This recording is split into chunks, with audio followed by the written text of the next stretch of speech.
कुछ कमेंट आ रहा है। वीडियो सही सही चल रहा है जो भी ऑनलाइन है।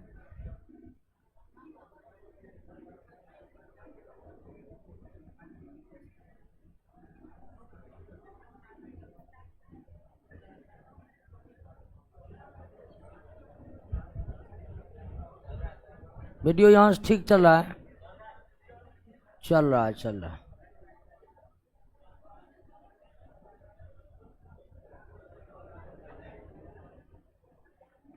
चलिए,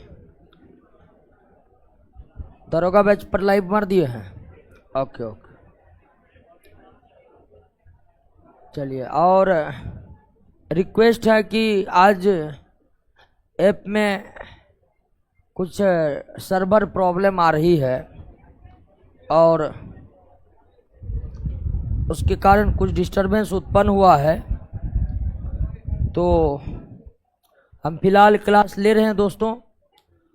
और अगर बीच में फिर कोई व्यवधान आ जाएगा तो क्लास रिकॉर्ड मोड में भी है ना, तो रिकॉर्डिंग मोड में अवेलेबल होगा। लाइव क्लास में आज काफ़ी ज़्यादा परेशानियों का सामना करना पड़ रहा है और अभी 2 बैच एक साथ लाइव है और आशा करते हैं कि सभी दरोगा स्टूडेंट जुट जाएंगे। नोटिफिकेशन भेज दिया सबको। ओके दोस्तों,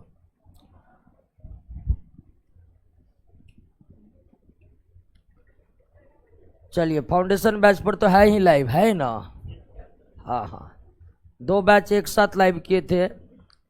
और दोस्तों, इस बैच में हम सभी धातुओं का विस्तार पूर्वक अध्ययन किए और देखे कि धातु के कौन कौन से महत्वपूर्ण यौगिक हैं। और बात बोले थे कि धातुओं जो कुछ भी है, एक दो को जो उतना इम्पोर्टेंस नहीं है, उसके बारे में जितनी बात है उतनी ही बात को आपको याद कर लेना है। बाकी प्रश्नों की संख्या काफ़ी ज़्यादा है, हम तो प्रश्न लेंगे ही लेंगे। तो जो कुछ प्रॉब्लम अगर रह जाएगा वो प्रश्नों के माध्यम से हम दूर करने का प्रयास करेंगे। आज का जो टॉपिक हमारा वो है एलॉय।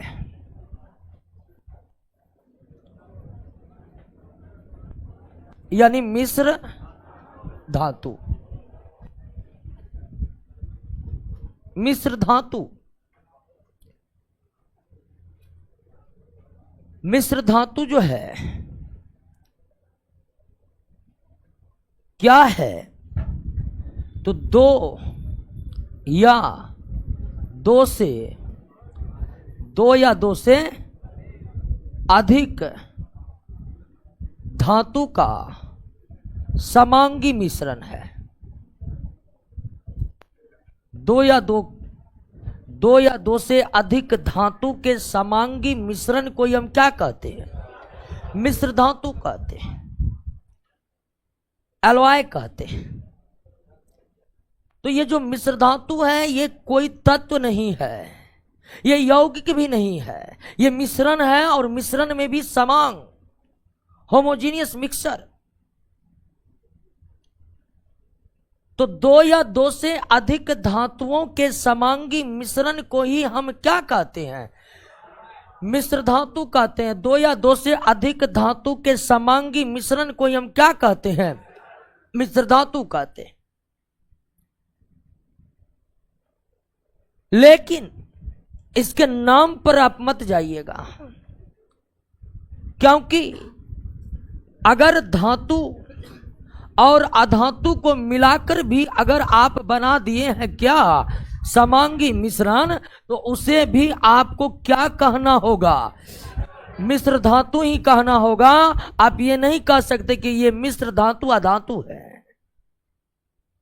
तो मिश्र धातु न सिर्फ धातुओं के समांगी मिश्रण है, बल्कि धातु अधातु के भी समांगी मिश्रण को क्या कहते हैं? मिश्र धातु कहते हैं। लेकिन आप फिर ये नहीं कहिएगा 2 या 2 से अधिक अधातु को मिला देंगे तो क्या वो मिश्र धातु कहलाएगा? नहीं कहलाएगा। धातु का रहना तो अनिवार्य है, लेकिन आप धातु में अधातु मिला दिए हैं और समांगी मिश्रण वो बन चुका है, तो वो भी क्या कहलाएगा दोस्तों? मिश्र धातु कहलाएगा। तो मिश्र धातु क्या है? तो मिश्र धातु समांगी मिश्रण है किसका? दो या दो से अधिक धातु अथवा धातु या धातु तथा अधातु का। क्लियर? अब सवाल है कि हम धातु को मिलाकर जो मिश्र धातु तैयार करते हैं या फिर धातु अधातु को मिलाकर जो मिश्र धातु तैयार करते हैं, क्यों तैयार करते हैं? इसका क्या कारण है? हम मिश्र धातु क्यों बनाते हैं? तो मिश्र धातु इसलिए बनाते हैं कि इससे धातुओं की उपयोगिता बढ़ जाती है। धातु की उपयोगिता बढ़ जाती है, इससे धातु की उपयोगिता बढ़ जाती है, इसलिए हम मिश्र धातु बनाते हैं। तो मिश्र धातु इसलिए बनाते हैं क्योंकि इससे धातु की उपयोगिता बढ़ जाती। शुद्ध अवस्था में धातु बहुत ज्यादा उपयोगी नहीं होते हैं। शुद्ध अवस्था में धातु बहुत ज्यादा उपयोगी नहीं होते हैं। अब जानते हैं सोना को धातुओं का राजा कहा जाता है। सोना को, गोल्ड को किंग ऑफ मेटल कहा जाता है, धातुओं का राजा कहा जाता है। लेकिन राजा का हाल हम आपको बता रहे हैं। शुद्ध अवस्था में धातु इतने मुलायम होते हैं कि उसे कागज की तरह फाड़ के फेंक सकते हैं। कोई काम का नहीं होता है शुद्ध अवस्था में धातु। जब तक सोना में तांबा या चांदी ना मिलाया जाए तब तक ना सोने के सिक्के तैयार हो सकते हैं, ना ही सोने के आभूषण तैयार हो सकते हैं। शुद्ध धातु कोई काम लायक नहीं है। तो इसलिए हम सोना में तांबा और चांदी मिलाकर उसका मिश्र धातु बनाते हैं और तब जाकर उसकी उपयोगिता बढ़ती है, तब जाकर उससे सिक्के तैयार होते हैं, तब जाकर उससे आभूषण तैयार होते हैं। ठीक वही हाल लोहा का है। लोहा शुद्ध अवस्था में लोहा में इतना जंग लगता है, इतना जंग लगता है कि 10 किलो लोहा 10 दिन में इधर से उधर। इसलिए लोहा में हम कार्बन मिलाकर उसे इस्पात बना देते हैं, जंग लगने की समस्या बहुत कम हो जाती। तो धातुओं को मिलाकर या धातु अधातु मिलाकर जो हम मिश्र धातु बनाते हैं, इसका सबसे मुख्य कारण है इससे धातु की उपयोगिता बढ़ती है। शुद्ध अवस्था में धातु उतने ज्यादा उपयोगी नहीं होते। मिश्र धातु धातुओं को मिलाकर मिश्र धातु इसलिए भी बनाया जाता है कि मिश्र धातु संचारण प्रतिरोधी होते हैं। मिश्र धातु क्या होते हैं? संचारण प्रतिरोधी होते हैं। धातु जो होता है वो रिएक्टिव होता है, रिएक्शन करता है। वो जल से भी रिएक्शन करता है, वो वातावरण के ऑक्सीजन से भी रिएक्शन करता है। कॉपर, चांदी, सोना, प्लेटिनम को छोड़कर सभी धातु जल से भी अभिक्रिया करते हैं, वातावरण के ऑक्सीजन से भी अभिक्रिया करते हैं। और शुद्ध अवस्था में धातु वातावरण के ऑक्सीजन से और जल से रिएक्शन करके, वातावरण के नमी से रिएक्शन करके तुरंत समाप्त हो जाते हैं, संचारित हो जाते हैं, वो मतलब खराब हो जाते हैं वो। लेकिन जब हम धातुओं को मिलाकर मिश्र धातु बना देते हैं तो उसकी अभिक्रियाशीलता बहुत घट जाती। अभिक्रियाशीलता घट जाने के कारण वे वातावरण के नमी और ऑक्सीजन से अभिक्रिया नहीं करते हैं, करते भी है तो बहुत धीमी गति से, और जिसके कारण वो क्या हो जाते हैं? संचारण प्रतिरोधी हो जाते हैं। संचारण प्रतिरोधी हो जाते हैं, वे काफी टिकाऊ बन जाते हैं। तो मिश्र धातु बनाने का पहला मुख्य कारण है कि हम धातुओं की उपयोगिता को बढ़ा देते हैं, उन्हें संचारण प्रतिरोधी बना देते हैं। और मिश्र धातु जो है वो धातुओं की तुलना में कठोर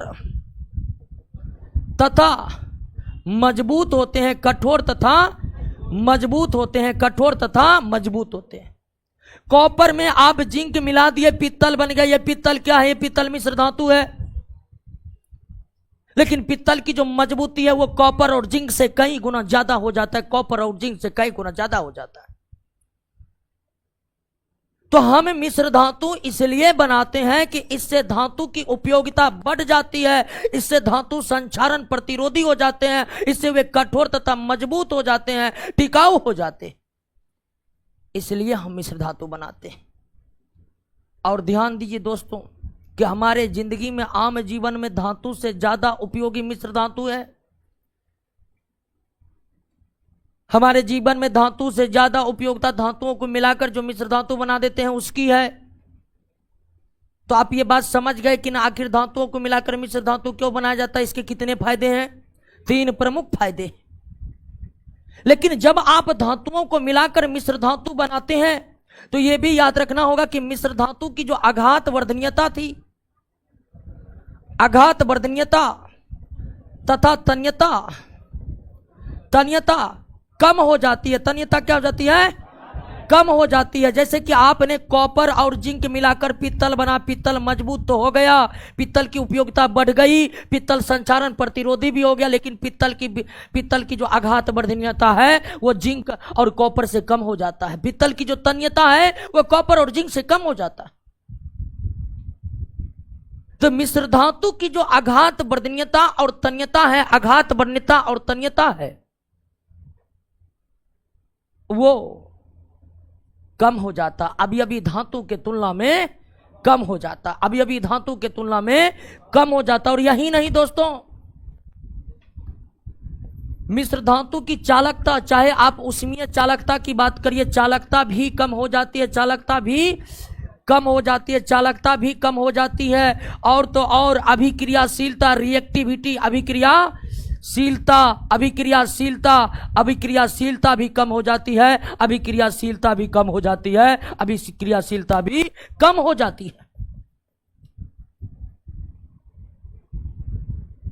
तो जब आप धातुओं को मिलाकर मिश्र धातु बनाते हैं तो उस मिश्र धातु की निश्चित ही उपयोगिता बढ़ती है, संचारण प्रतिरोधी बनता है, वे कठोर और मजबूत बन जाते हैं। लेकिन मिश्र धातु की आघात वर्धनीयता, तन्यता अभी धातु के तुलना में कम होते हैं। मिश्र धातुओं की चालकता, उष्मीय चालकता या विद्युत चालकता भी धातु के तुलना में कम होते हैं। मिश्र धातु की जो अभिक्रियाशीलता है, रिएक्टिविटी है, वो भी क्या होता है? कम हो जाता है। क्लियर है? बात को समझे कि नहीं समझे? अब आप कहिएगा मिश्र धातु क्या है, तो समझ गए ना। अब आप यही समझे कि दो या दो धातु के समांगी मिश्रण को क्या कहते हैं? मिश्र धातु कहते हैं। तो धातुओं को मिलाया कैसे जाता है, ये भी आपके मन में चल रहा होगा कि धातु मिल कैसे जाता है। नो टेंशन, गरमा के पिघला के मिला देते हैं, कोई दिक्कत नहीं। गरमा के पिघला के मिला देते हैं तो या दो से अधिक धातुओं को मिश्र धातु बनकर तैयार। लेकिन कई मिश्र धातुओं बनाने के लिए बहुत ही महत्वपूर्ण विधियों से गुजरना पड़ता है। और आइए दोस्तों, दुनिया में सबसे ज्यादा इस्तेमाल किया जाने वाला मिश्र धातु इस्पात को हम समझते हैं थोड़ा डिटेल में। इस्पात, इसको अंग्रेजी में कहते हैं स्टील, और हिंदी में और एक नाम है फौलाद। अब सुने होंगे फौलादी जिस्म, मतलब बहुत ज्यादा मजबूत, बहुत ज्यादा मजबूत। अब लीजिए, ठीक है। तो इस्पात को हिंदी में जो है फौलाद भी कहा जाता है, यानी इस्पात का एक पर्यायवाची फौलाद भी है।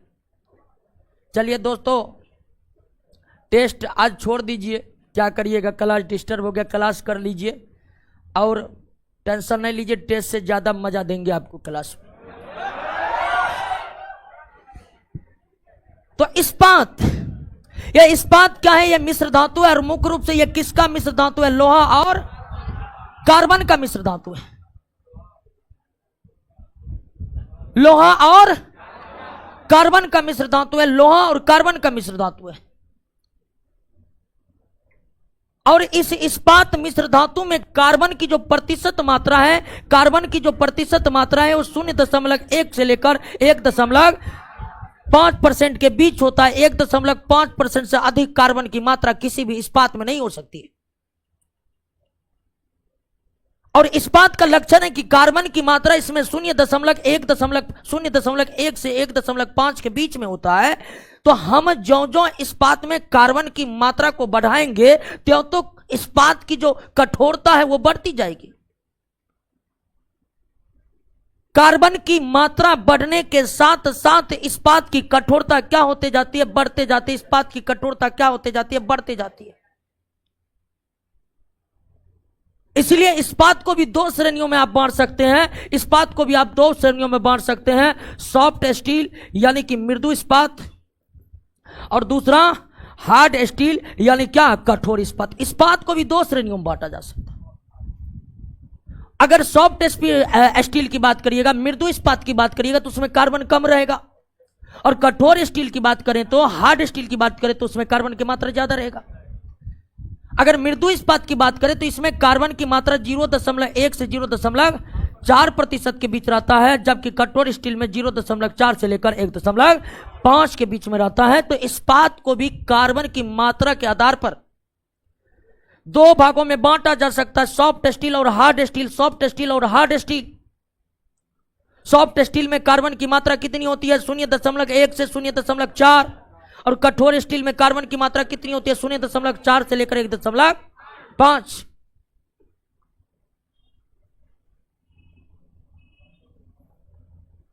अब इस्पात बनाएंगे कैसे? लोहा से और कार्बन मिलाकर। लेकिन लोहा की दो प्रकार के होते हैं दोस्तों, लोहा भी दो प्रकार के होता है। पिटवा लोहा, रफ्ट आयरन।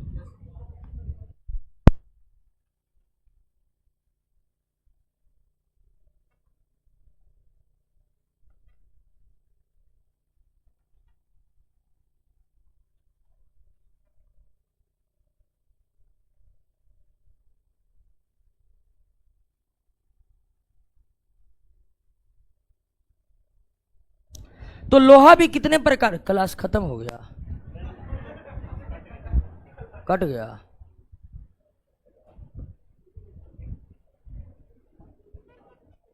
रिकॉर्डिंग मोड में डालिए, डाला हुआ है ना। क्लास कट गया, आज सुबह से ऑनलाइन में दिक्कत आ रही है। पिटवा लोहा और डलवा लोहा, लोहा भी दो प्रकार। अगर पिटवा लोहा की बात करें तो इसमें कार्बन की मात्रा बहुत कम होता है, 0.1 से 0.2, और ढलवा लोहा में 1.5 से 4% तक कार्बन, 2.5 से 4% तक कार्बन रहता है। तो लोहा भी दो प्रकार का होता है, ढलवा लोहा और पिटवा लोहा। पिटवा लोहा में कार्बन की मात्रा 0.1 से लेकर 0.2% तक, जबकि ढलवा लोहा में 2.5 से 4% होता है। ढलवा लोहा में 2.5 से 4% तक होता है। अब ध्यान दीजिए दोस्तों, मैसेज भेज दीजिए कि क्लास लाइव नहीं चल पाएगा आज। अब ध्यान दीजिए कि इस्पात को हम पिटवा लोहा से भी बना सकते हैं और डलवा लोहा से भी बना सकते हैं। पिटवा लोहा से भी बना सकते हैं और डलवा लोहा से भी बना सकते हैं। अब पिटवा लोहा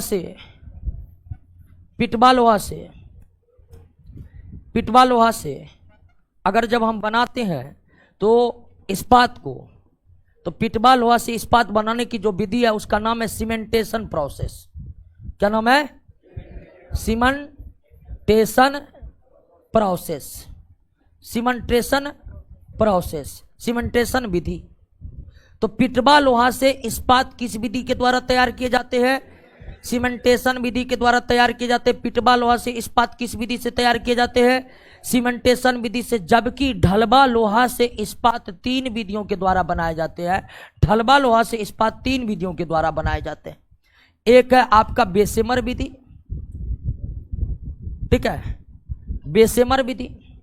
दूसरा है लिंज डोनोविच विधि, लिंज डोनोविच विधि। और तीसरा है सीमेंस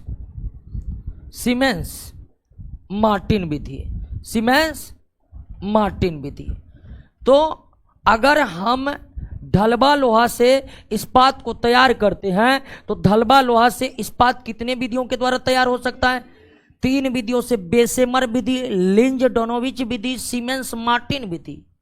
बेसेमर विधि, लिंज डोनोविच विधि और सीमेंस मार्टिन विधि। कौन है? हेलो। हाँ सर, ये ऑनलाइन क्लास रुक गया फिर से। अरे क्या कहे, ऐप में ही प्रॉब्लम आ गया। रिकॉर्डिंग हो कर रहे हैं, क्लास को देख लीजिएगा आज। ठीक है सर, रिकॉर्डिंग देखो। ठीक है, चल ही नहीं रहा है। ओके ठीक। तो बेसेमर विधि, लिंज डोनोविच विधि और सीमेंस मार्टिन विधि, इस तीनों विधियों के द्वारा ढलवा लोहा से इस्पात बनाया जाता है। और अगर बात करिएगा तो बेसेमर विधि सबसे पुरानी विधि है और सीमेंस मार्टिन विधि सबसे आधुनिक विधि है, ठीक है ना। बेसेमर विधि सबसे पुरानी है, सबसे पुरानी है। और अगर सीमेंस मार्टिन की बात करिएगा ये सबसे नवीन विधि है, सबसे नवीन विधि है। और लिंज डोनोविच की विधि है सबसे ज्यादा वर्तमान में, सबसे ज्यादा वर्तमान में उपयोग, सबसे ज्यादा वर्तमान में उपयोग किस विधि का किया जाता है इस्पात बनाने के लिए, तो वो है लिंज डोनोविच विधि, वो है लिंज डोनोविच विधि।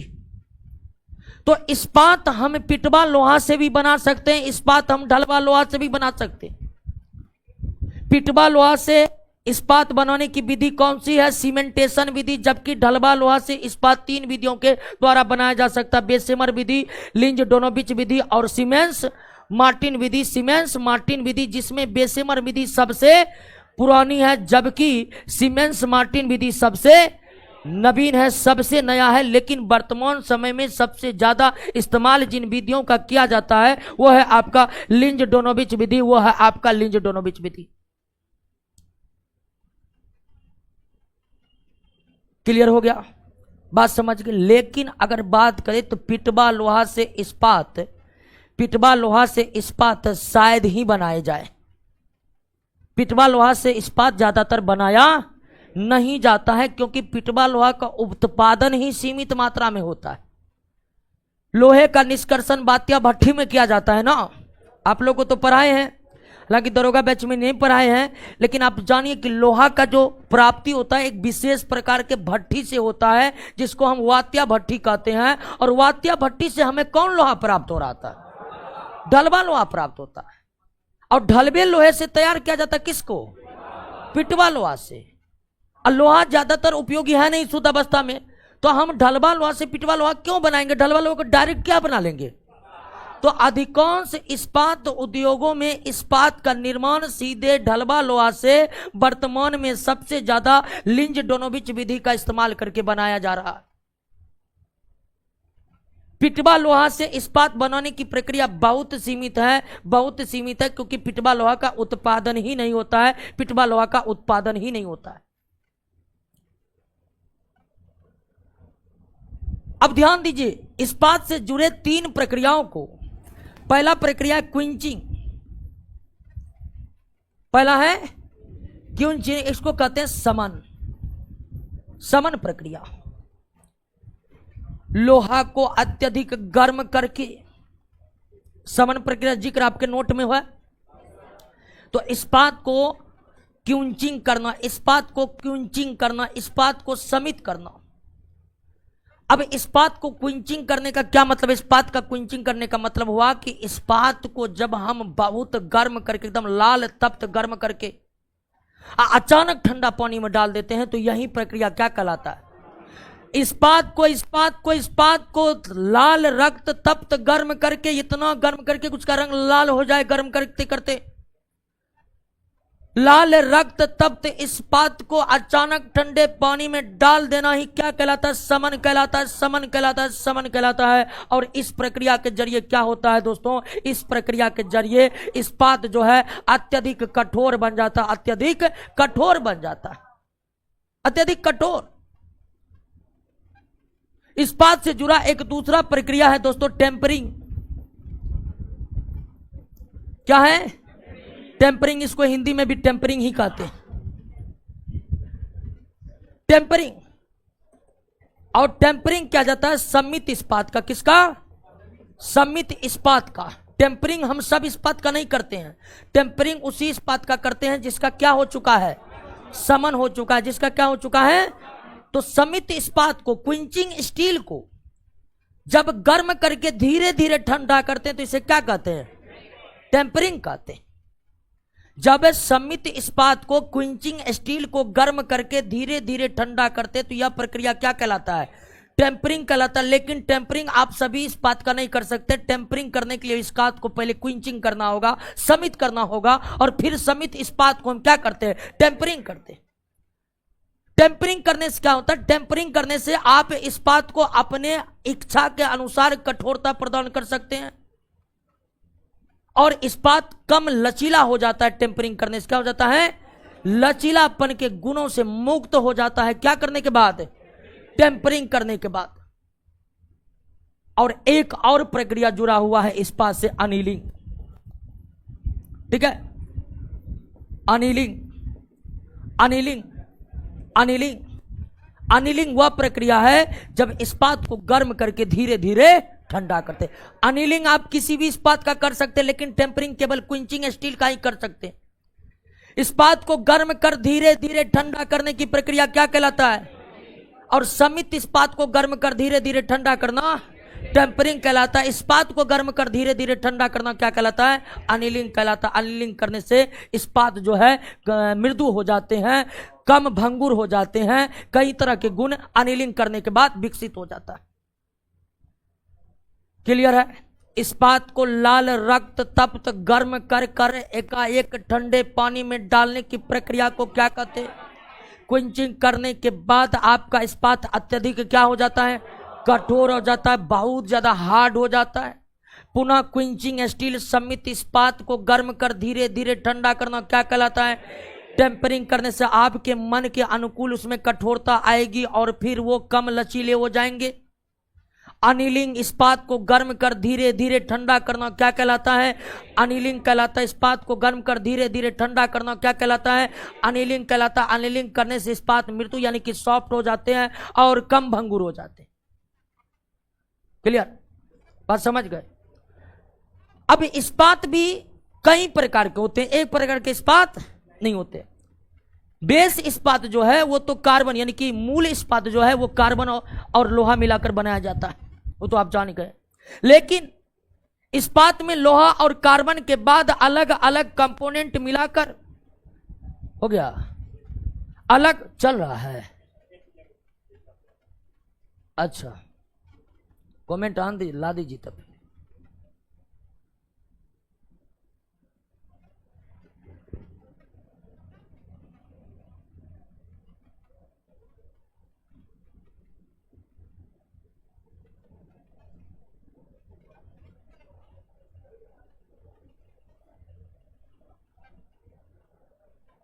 क्लियर हो गया? तो इस्पात जो मूल इस्पात है उसमें लोहा है और कार्बन है, वो लोहा और कार्बन है। ठीक है, तो हम इस्पात से जुड़े 3 प्रक्रियाओं के बारे में बताए। इस्पात से जुड़े 3 प्रक्रियाओं के बारे में बताए और इस्पात से जुड़े वो 3 प्रक्रिया क्या थी? इस्पात से जुड़े वो 3 प्रक्रिया क्या थी? क्विंचिंग थी, टेम्परिंग थी और अनिलिंग थी। क्विंचिंग थी, टेम्परिंग थी और अनिलिंग थी। क्विंचिंग का मतलब हुआ कि जब हम इस्पात को लाल तप्त गर्म करके अचानक ठंडे पानी में दे देते तो यह क्या कहलाता है? इस्पात को लाल रक्त तप्त गर्म करके अचानक ठंडे पानी में डालना क्या कहलाता है? क्विंचिंग करने से इस्पात अत्यंत कठोर हो जाते हैं। अब फिर वही समित इस्पात को गर्म कर धीरे धीरे ठंडा करना क्या कहलाता है? टेम्परिंग कहलाता है। टेम्परिंग से इच्छा के अनुकूल आपका कठोरता आएगा और कम लचीला, कम भंगुर हो जाएगा। और अनिलिंग प्रक्रिया के जरिए, अनिलिंग प्रक्रिया क्या है? तो इस्पात को गर्म कर धीरे धीरे ठंडा करना क्या कहलाता है? अनिलिंग करता है। इससे इस्पात में सॉफ्टनेस आता है, इससे इस्पात में क्या आता है? सॉफ्टनेस आता है। क्लियर हो गया? बात समझ गए? अब कुछ ऑनलाइन का 1 मिनट क्लास रुक गया तो उसको थोड़ा हम रिवाइज करा देते हैं। तो इस्पात समझ गए ना? एक बार पुनः समझिए कि पूरे दुनिया में, पूरे वैश्विक अर्थव्यवस्था में जिस मिश्र धातु का सबसे ज्यादा इस्तेमाल होता है वो क्या है? इस्पात। इस्पात लोहा और कार्बन से मिलकर बना होता है और इस्पात में कार्बन की मात्रा 0.1 से 1.5 होती है। इस्पात में कार्बन की मात्रा 0.1 से 1.5 होती है। इस्पात में कार्बन की मात्रा 1.5 से किसी भी परिस्थिति में ज्यादा नहीं हो सकता। और कार्बन की मात्रा के आधार पर भी इस्पात को हम 2 भागों में बांटते हैं, सॉफ्ट स्टील और हार्ड स्टील। सॉफ्ट स्टील और हार्ड स्टील। सॉफ्ट स्टील और हार्ड स्टील। सॉफ्ट स्टील में कार्बन की मात्रा 0.1 से 0.4% होता है, जबकि कठोर स्टील में इस्पात की मात्रा 0.4 से 1.5 होता है। यानी कि जो जो हम कार्बन की मात्रा को इस्पात में बढ़ाते जाएंगे, इस्पात में कठोरता बढ़ती जाएगी। इस्पात में कठोरता, अब इस्पात लोहा और कार्बन का मिश्र धातु है, तो इस्पात बनाया किस विधि से बनाया किस लोहा से जाता है? तो इस्पात का निर्माण पिटवा लोहा से भी होता है और ढलवा लोहा से भी होता है। इस्पात का निर्माण पिटवा लोहा से भी होता है, ढलवा पिटवा लोहा से इस्पात का निर्माण सीमेंटेशन विधि के द्वारा होता है। पिटवा लोहा से इस्पात का निर्माण सीमेंटेशन विधि के द्वारा होता है, जबकि ढलवा लोहा से इस्पात बनाने की 3 प्रमुख विधि है: बेसेमर विधि, लिंज डोनोविच विधि, सीमेंस मार्टिन विधि। बेसेमर विधि, लिंज डोनोविच विधि, सीमेंट मार्टिन, इन तीनों विधियों के द्वारा ढलवा लोहा से इस्पात बनाया जाता है। और इन तीनों विधि में बेसेमर विधि सबसे पुरानी विधि है, जो प्रायः अब इस्तेमाल में नहीं लाए जाते हैं, और सीमेंस मार्टिन विधि है जो सबसे आधुनिक विधि है। लेकिन वर्तमान समय में सबसे ज्यादा इस्तेमाल लिंज डोनोविच विधि का किया जाता है। ढलवा लोहा से इस्पात बनाने के लिए वर्तमान समय में सबसे ज्यादा इस्तेमाल लिंज डोनोविच विधि का होता है। अब ध्यान दीजिए दोस्तों कि 2 प्रकार के लोहा होते हैं, लेकिन पिटवा लोहा का बहुत ज्यादा उत्पादन होता ही नहीं है। लोहा का उत्पादन एक खास प्रकार के भट्ठी से होता है, जिसे वात्या भट्ठी कहते हैं। और वात्या भट्ठी से हमें कौन लोहा प्राप्त होता है? अब फिर ढलवा लोहा को किसमें बदला जाता है? चूंकि लोहा की उपयोगिता शुद्ध अवस्था में उतनी खास है नहीं, तो हम ढलवा लोहा को पिटवा बनाने से अच्छा है कि ढलवा लोहा को डायरेक्ट किसमें बदल ले। तो अधिकांशतः इस्पात उद्योगों में इस्पात का निर्माण ढलवा लोहा से ही होता है। पिटवा लोहा से इस्पात का निर्माण नाम मात्र ही होता है। और 3 प्रक्रिया को आप समझ ही गए हैं। तो आप ये जान के कि इस्पात जो है वह मुख्य रूप से लोहा और कार्बन का मिश्र धातु है। वह मुख्य रूप से लोहा और कार्बन का मिश्र धातु है। लेकिन इस्पात में और भी कई कंपोनेंट मिलाकर भांति भांति के इस्पात बनाए जाते हैं दोस्तों। यानी लोहा कार्बन के अतिरिक्त भी कई तरह के इस्पात होते हैं। अतिरिक्त अवयवों को मिलाकर अतिरिक्त गुण पैदा किए जाते हैं इस्पात में, जिससे इसकी उपयोगिता और भी बढ़ जाती है। और कितने प्रकार के इस्पात होते हैं दोस्तों, आइए उसको समझ लेते हैं। पहला है आपका मैग्नीज इस्पात। मैग्नीज इस्पात, इस इस्पात में मैग्नीज रहता है 7 से 20%। इस्पात है तो लोहा कार्बन तो होगा ही ना, होगा। उसके अलावे इसमें 7 से 20% क्या रहता है? मैग्नीज। मैग्नीज की उपस्थिति के कारण इसे क्या कहते हैं? मैग्नीज इस्पात कहते हैं। क्या कहते हैं? मैग्नीज इस्पात कहते हैं। मैग्नीज इस्पात कहते हैं। और मैग्नीज इस्पात की खासियत होता है कि सभी प्रकार के इस्पात में सबसे ज्यादा कठोर मैग्नीज इस्पात होते हैं। सबसे ज्यादा कठोर कौन इस्पात? मैग्नीज इस्पात में मैग्नीज की मात्रा कितनी? 7 से 20% होती है। 7 से 20%। सभी प्रकार के इस्पातों में सबसे ज्यादा कठोर इस्पात मैग्नीज इस्पात होता है। अच्छे क्वालिटी के हेलमेट जो बनाए जाते हैं वो किस इस्पात से बनाए जाते हैं? मैग्नीज इस्पात से बनाए जाते हैं। गुड क्वालिटी हेलमेट किस इस्पात से तैयार किए जाते हैं? मैग्नीज इस्पात। इसलिए अच्छे क्वालिटी का हेलमेट महंगे होते हैं, क्योंकि वे मैग्नीज इस्पात से तैयार होते हैं। बहुत ज्यादा कठोरता होता है जी। समझे कि नहीं समझे? लोकल हेलमेट जो बिकता है, हाँ, वो बहुत खतरनाक होता है। हाँ, गाड़ी से गिरे तो हेलमेट पहले फूटेगा, उसके बाद कपार फूटेगा। क्या? हेलमेट भी गया, कपार हो गया। कपार समझ रहे हैं ना? हाँ, काहे समझिएगा इतना नहीं। बहुत झारखंड उत्तर प्रदेश के भी रहते हैं, तो उनको कुछ बिहार के सब समझने में दिक्कत हो सकती है, लेकिन मैग्नीज इस्पात आप समझ ही रहे हैं। दूसरा है क्रोमियम और निकेल इस्पात। क्रोमियम और निकेल इस्पात। अब यह बताने की जरूरत नहीं है कि इस इस्पात में क्रोमियम और निकेल मिले होते हैं। तो क्रोमियम और निकेल इस्पात, इसमें क्रोमियम और निकेल मिलाया जाता है। और जैसे साइकिल का हैंडल देखिए ना, वाइट बाइसाइकिल का हैंडल वाइट जो रहता है वो कौन इस्पात होता है? क्रोमियम और निकेल इस्पात होता है। क्रोमियम और निकेल इस्पात में खासियत होती है कि इसमें स्क्रैच नहीं लग सकता। स्क्रैच नहीं लगता है। अब साइकिल के हैंडल या मोटरसाइकिल के हैंडल का जो उजला रहता है वो इस्पात है, क्रोमियम के कारण वो एकदम चांदी की तरह चमकते हैं और उसकी खासियत होती है कि उसमें स्क्रैच नहीं लगेगा आपको जल्दी, समान रूप से उसमें स्क्रैच लगते ही नहीं है। तो क्रोमियम और निकेल इस्पात का व्यापक रूप से इस्तेमाल बाइसाइकिल के पुर्जे बनाने में किए जाते हैं, मोटर कार के पुर्जे बनाने में किए जाते हैं, विभिन्न प्रकार के गाड़ियों के जो पुर्जे होते हैं वह इन्हीं इस्पात से तैयार होते हैं। और इसी इस्पात की दो कैटेगरी है, एक 36% निकेल युक्त इस्पात, निकेल युक्त इस्पात यानी क्रोमियम की मात्रा यहां पर नाम मात्र है, और दूसरा 46% निकेल युक्त इस्तेमाल है। 36% निकेल युक्त इस्पात, 46% निकेल युक्त इस्पात, दो कैटेगरी। और इन कैटेगरी 36% निकेल युक्त इस्पात से वैज्ञानिक उपकरण बनाए जाते हैं। क्या बनाए जाते हैं? वैज्ञानिक उपकरण। जबकि 36% निकेल युक्त इस्पात से लैंप बनाए जाते हैं, ठीक है, विद्युत लैंप बनाए जाते हैं, रेडियो वॉल्व बनाए जाते हैं। वॉल्व समझते हैं ना? नहीं भी समझते समझिए, वॉल्व बनाए जाते हैं। उस इस्पात में कौन कितना परसेंट निकल रहता है? 46% निकल रहता है। तीसरा है कोबाल्ट इस्पात।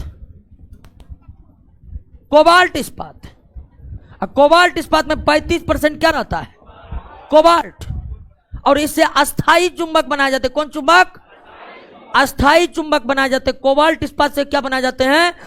अस्थाई चुंबक बनाए जाते हैं। अस्थाई चुंबक। चौथा होता है आपका सिलिका इस्पात। सिलिका इस्पात, सिलिका इस्पात का भी दो कैटेगरी है, एक 35% सिलिका, सिलिका सिलिकॉन डाइऑक्साइड को कहते हैं, और एक है 15% सिलिका। सिलिका इस्पात की भी कितना कैटेगरी है? दो कैटेगरी है, एक 35% सिलिका, सिलिका किसको कहते हैं? सिलिकॉन डाइऑक्साइड को, जिसको आप आम बोलचाल की भाषा में बालू कहते हैं, वही बालू। आप कहिएगा बालू मिला के इस्पात तैयार होता है जी। अब 15% सिलिका, 35% सिलिका वाले इस्पात से ट्रांसफार्मर बनाए जाते हैं। क्या बनाए जाते हैं? 35% सिलिका युक्त इस्पात से क्या बनाए जाते हैं?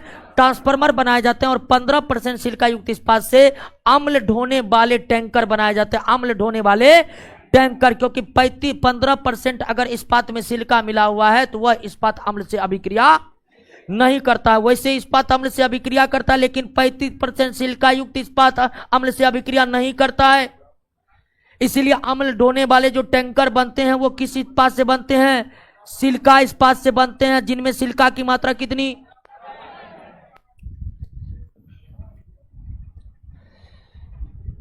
अगला है आपका टंगस्टन इस्पात।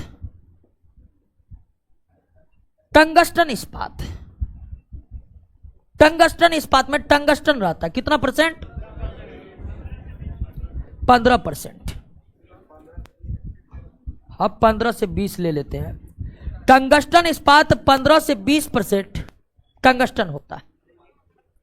15 से 20% क्या होता है? और इससे ड्रिलिंग मशीन बनाए जाते हैं, छेद करने वाला मशीन, ड्रिलिंग मशीन। पहाड़ों में छिद्र करना है, लोहा में छिद्र करना है, वो सब जो ड्रिलिंग मशीन होता है, ड्रिलिंग मशीन किस इस्पात से बनाए जाते हैं? टंगस्टन इस्पात से बनाए जाते हैं। ड्रिलिंग मशीन किससे बनाए जाते हैं? और एक होता है जंगरोधी इस्पात। जंगरोधी इस्पात में निकेल और क्रोमियम रहते हैं 18%। कितना? 18% क्रोमियम और निकेल मिला हुआ, तो ऐसे इस्पात में कभी जंग नहीं लगते हैं। और जितने भी वाटर प्रूफ्ड मटेरियल इस्पात से बनाए जाते हैं वो किससे बनाए जाते हैं? जंगरोधी इस्पात में। जंगरोधी इस्पात में किससे बनाए जाते हैं?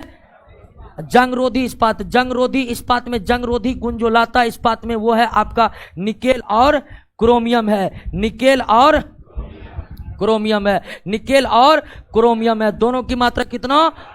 और इस इस्पात में जंग नहीं लगता, इस इस्पात में जंग इसलिए वाटर प्रूफ्ड मटेरियल हमेशा जंग रोधी इस्पात का बनाया जाता है, जंग रोधी इस्पात का। तो इस्पात की भी कई कैटेगरी है, अलग अलग पदार्थों को मिलाकर हम इस्पात में अलग अलग गुणों को डाल सकते हैं। मैग्नीज इस्पात जो अत्यंत कठोर होते हैं, क्रोमियम और निकेल इस्पात जिससे बाइसाइकिल मोटरसाइकिल के पुर्जे बनाए जाते हैं, कोबाल्ट इस्पात जिससे अस्थायी चुंबक बनाए जाते हैं, सिलिका इस्पात जिससे ट्रांसफार्मर बनाए जाते हैं, अम्ल प्रतिरोधी टैंकर बनाए जाते हैं, टंगस्टन इस्पात जिससे ड्रिलिंग टूल्स बनाए जाते हैं, जंग रोधी इस्पात जिससे वाटर प्रूफ मटेरियल बनाए जाते हैं, बर्तन बनाए जाते हैं। बर्तन भी किस इस्पात के बनाए जाते हैं?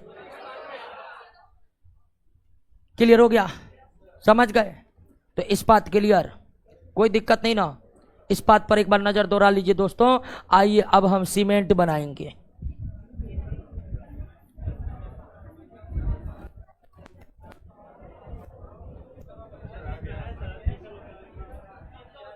अब ये पित्तल सबको पढ़ाना पड़ेगा, उसमें कुछ नहीं है। पित्तल यानी कॉपर और जिंक, ठीक है। अब मिश्र धातु में इस्पात ही था जिसको थोड़ा समझने वाला टर्म था, बाकी आप मिश्र धातु को याद करिएगा, ठीक है ना। जैसे पित्तल किसका मिश्र धातु है? कॉपर और जिंक का, ठीक है। डुरेलुमिन किसका मिश्र धातु है? एल्युमिनियम और कॉपर का। मैग्नीशियम किसका मिश्र धातु है? एल्युमिनियम और मैग्नीशियम का। एल्निको किसका मिश्र धातु है? लोहा निकेल और एल्युमिनियम का, एल्निको जिससे विद्युत चुंबक बनाए जाते हैं। टीन कोलेन किसका मिश्र धातु है? टिटेनियम कोबाल्ट निकेल एल्युमिनियम का।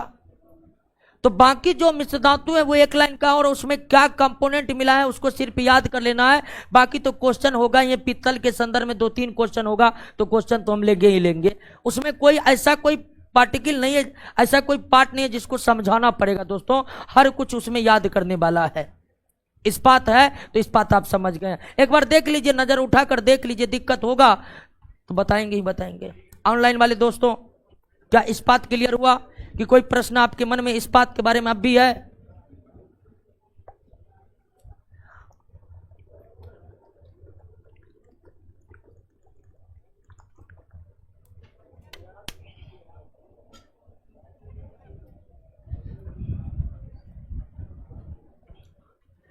चलिए, अंकित कुशवाहा जी कह रहे हैं सर इतना सारा मिश्र धातु याद कैसे रहेगा? तो अमित कुशवाहा जी आइए आपको बताते हैं कि इससे भी ज्यादा कई लोग मिश्र धातु रट कर घूम रहे हैं। क्या कुछ नहीं होगा, आप बैठ कर 2-4 बार देखिए, याद हो जाएगा। मानव का मस्तिष्क का फैलाव ब्रह्मांड से भी अधिक है। हम कुछ भी याद कर ले वो मस्तिष्क के हर एक कोने के सूक्ष्म भाग में सिमटा रहेगा। और मानव के मस्तिष्क की क्षमता इन्फिनिटिव जीबी है, इन्फिनिटिव जीबी। क्लियर?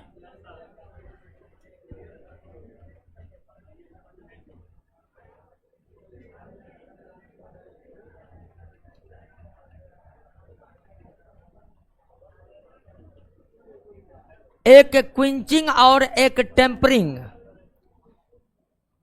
एक कर रहे हैं क्विंचिंग और टेम्परिंग प्रक्रिया को नहीं समझे हैं। क्विंचिंग और टेम्परिंग। अब क्विंचिंग और टेम्परिंग क्या है? तो दोनों ही प्रक्रिया इस्पात को कठोरता प्रदान करने से जुड़ा हुआ है।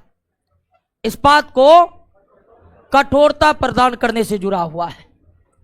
और क्विंचिंग प्रक्रिया इस्पात को लाल रक्त तप्त गर्म कर, यानी इतना गर्म कर कि वो लाल हो जाए, अचानक पानी में डाल देना क्या कहलाता है? अब पानी मतलब ठंडा पानी में डाल देना। तो जब इस्पात को लाल रक्त तप्त गर्म करके ठंडे पानी में डाल देते, यही प्रक्रिया क्या कहलाता है? क्विंचिंग कहलाता है। यही प्रक्रिया क्या कहलाता है? क्विंचिंग कहलाता है। और यह करने से इस्पात और ज्यादा कठोर हो जाता है। और दूसरा टेम्परिंग। टेम्परिंग आप इस्पात का तब कर सकते हैं जब आप पहले क्विंचिंग कर लिए हैं। यानी क्विंचिंग स्टील को गर्म कर धीरे धीरे ठंडा करना क्या कहलाता है? और टेम्परिंग का यह पैदा होता है कि आप इच्छा के अनुसार कठोरता ला सकते। आप इस्पात को कम भंगुर, कम लचीला बना सकते हैं। किस प्रक्रिया के जरिए? टेम्परिंग प्रक्रिया के जरिए। किस प्रक्रिया के जरिए? टेम्परिंग प्रक्रिया को। क्लियर हो गया?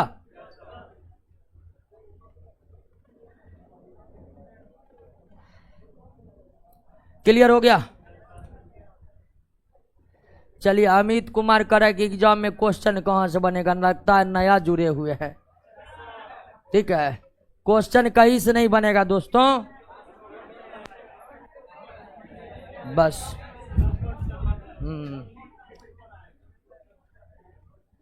लगता है आप हमारे नोट्स का पीडीएफ नहीं निकाले हैं क्या? पीडीएफ निकाले? अल्लाह ने पीडीएफ निकालिएगा तो अपने आप क्लियर हो जाएगा। आजकल तो देखते हैं 4 लाइन का पीडीएफ रहता है और उसको लाने के लिए विद्यार्थी के पास पहले हल्ला करता है। दोस्तों, बहुत बड़ा उपहार। ऑनलाइन एक बार हम भी क्लास देख रहे थे, एक मास्टर साहब आए, हमसे भी सीनियर, हम भी प्रणाम किए। क्यों कहा कि कमेंट बॉक्स में प्रणाम लिखे, तो कल लिख देते हैं। अरे कुछ नहीं, सीनियर तो है, लिख दिए।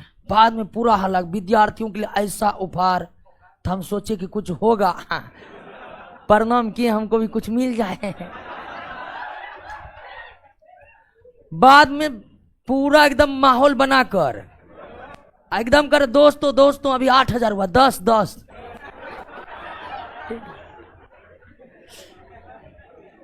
तो हम भी उस दिन था कि मूड में थे, यूट्यूब देख रहे थे। धीरे धीरे 10,000 पूरा तो एकदम पूरा फैमिली आ गया यहाँ, मास्टर का पूरा फैमिली, उसका मम्मियों है, उसका वाइफो है, एकदम बच्चों है। ठीक है, अब कलिए, अब तो हमको पूरा विश्वास जरूर कुछ न कुछ मिलेगा। लास्ट में क्या करा, पीडीएफ देंगे। तो ये स्थिति है। चलिए, उतना अच्छा पीडीएफ बनाए, जिस पीडीएफ का सिर्फ हमारे संस्थान का विद्यार्थी नहीं, दूसरे संस्थान के विद्यार्थी भी शुभकामनाएं भेजे हैं कि सर आपका पीडीएफ जबरदस्त है, मतलब नोट्स जबरदस्त है। कुछ तो दिल्ली के कुछ स्टूडेंट मंगा के ले गए यहाँ से, और कभी हम आके हल्ला नहीं की कि पीडीएफ हो गया।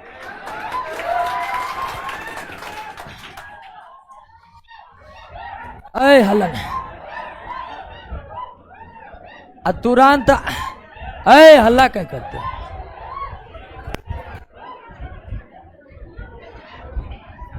चलिए आइए दोस्तों, सीमेंट पर।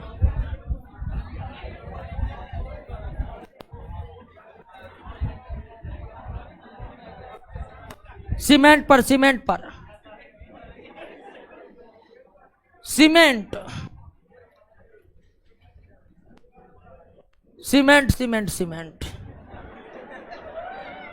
अब सीमेंट क्या होता है? हल्ला मत करिए। सीमेंट क्या होता है ये बताने की कोई जरूरत नहीं है। आप जानते हैं कि सीमेंट एक धूसर रंग का पदार्थ है जो घर बनाने में काम आता है। इतनी बात तो आप बिना पढ़ाए हुए कह सकते हैं क्या? तो सीमेंट धूसर या भूरे रंग का पदार्थ है, और उसमें खास गुण है कि पानी मिलाते हैं उसमें अत्यधिक कठोरता आ जाती है। और वर्तमान समय में सीमेंट की क्या उपयोगिता है, यह किसी से छिपा हुआ नहीं। अर्थव्यवस्था में अगर सीमेंट बनाना रोक दिया जाए तो पता नहीं क्या क्या रुक जाएगा, कितनी अर्थव्यवस्था नष्ट हो जाएगी, आप समझ ही सकते।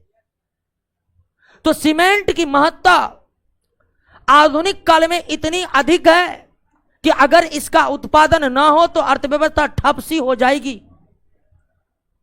और यह सीमेंट धूसर रंग का पदार्थ है, और आप जानते हैं कि इसमें जल मिला देने से इसमें कई गुना ज्यादा कठोरता आ जाती है, कई ज्यादा गुना कठोरता हो जाती है।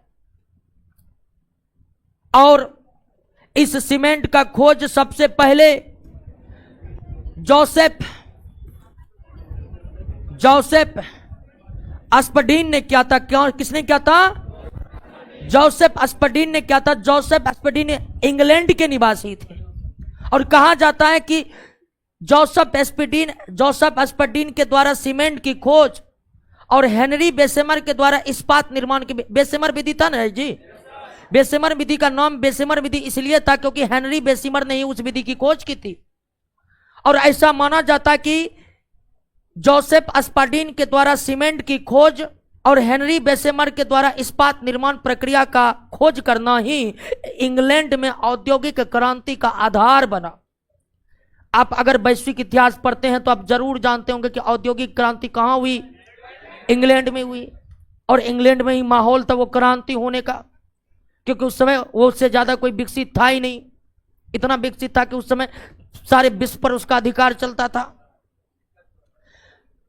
तो इंग्लैंड में जो औद्योगिक क्रांति हुई दोस्तों, उस औद्योगिक क्रांति में हेनरी बेसमर द्वारा इस्पात निर्माण की विधि की खोज और जोसेफ एस्पार्डीन के द्वारा सीमेंट की खोज होने के बाद हुई, ऐसा माना जाता है।